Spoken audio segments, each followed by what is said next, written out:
Alright, welcome back to the shop. So I have M1161 ITV number 64 on the rack here. I've had this one here for a while. I've really gotten behind because I'm kind of behind at my heavy equipment rental business, just on maintenance there. And I got kind of behind here in the shop and stuff. And I lost my helper. He got, you know, he was in the reserves and he got pulled back into the Marines. And he's out doing his duty right now, so I won't see him for a while. But so I got a little behind, but I'm getting caught up now. And I've got this front end pretty much all apart. I've already done some work to it, and I should have this front end back together the next day or two. And then I'm just waiting for the rear steer unit to show up. And then I got, you know, change fluids and stuff like that. I'll get this thing done.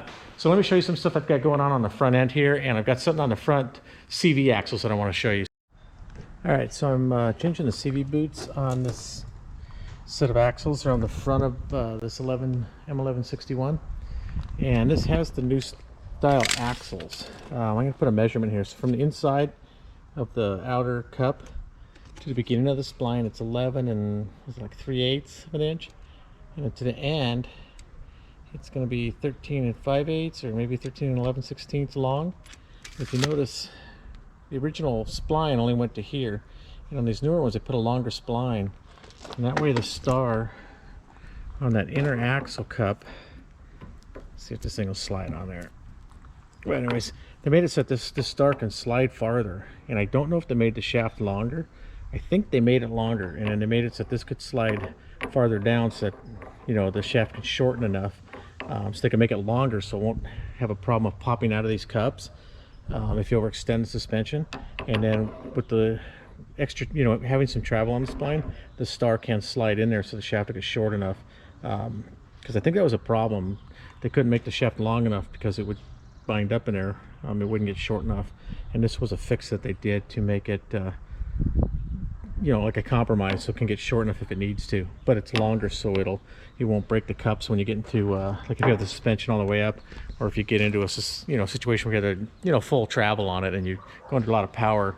Guys have been breaking these cups, and they've been breaking the shafts and stuff too. I know there's a couple of people making aftermarket shafts. I don't know if they're doing this to it.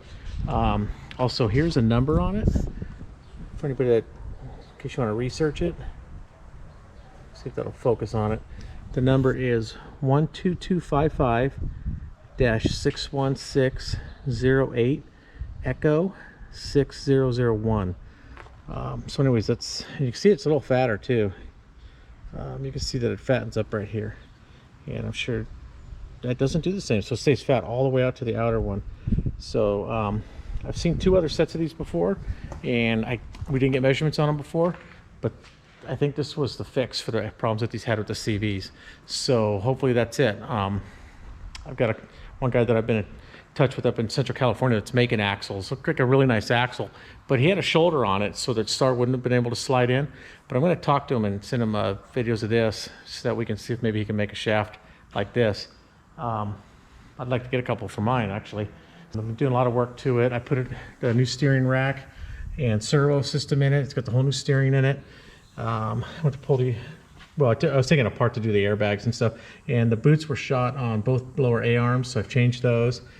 Put new seals in the differential for the CVs. Put new airbags on the front, you know, new CVs. This side over here, I just happened, when I pulled the CV out, I saw something funny in there, and two of the roller bearings in here were missing. They actually were behind it. There's like a little cavity back here, and this part of this outer shell part of that bearing was broken. So I was able to source the, you know, I just looked it up. It was a 2005 Ford Explorer rear differential is where I found this roller bearing for it. And so it took a little bit of work to get the old one out. I actually bought this puller. This was one of those ones you can borrow from AutoZone. You pay 25 bucks. And they loan it to you. When you return it, you get your money back. If you don't return it, you just keep it. It's 25 bucks. So I used it. I put this tape on here so that it would squeeze these fingers out. Otherwise, there was no way to get them to grip it. And I had to trim them a little bit down inside here to make a sharper bite and to be able to pull that bearing out. Let me see if I find the box here from this one. I know I do. Just where did I put it? Oh, here it is. Okay, so here's the bearing. National bearings. The part number is BCA FC Foxtrot Charlie 66998, and that's the roller bearing for that. Like I said, it was, I think, 2002 to 2007 or something like that. I just went to 2005. Ford Explorer Sport Track, and it's a Sport Track differential, the rear axle, and it had that bearing. For the front, it's got a different bearing in there, so just make sure you get it for the rear. And so that wasn't that hard of a fix, and I just had to, we're making some progress on this one. It's been a little slow. I've been waiting for some parts for it, and you know, I haven't done a video in a couple of weeks, so I'll just do a short video real quick on this, just on how this one's coming along. So anyways, thanks for watching. You know, hit the like button, please, and please share my videos with friends that you think that might be interested in this stuff. I'd like to get my get more subscribers if I could. Just helps my channel out. The more comments I get and the more likes I get, YouTube will help share my videos more. And sometimes I share them for, I'll get a little burst of YouTube sharing them, and sometimes it just goes quiet for a while, and I don't really get a lot of new subscribers, or a lot of, YouTube showing my videos out there, putting them out there. So I'd really appreciate it if you guys could just comment something, anything, not anything nice, whatever. Even if you comment something bad, I don't care. I really won't pay attention to bad comments. But I really appreciate you guys watching, and just have a nice day.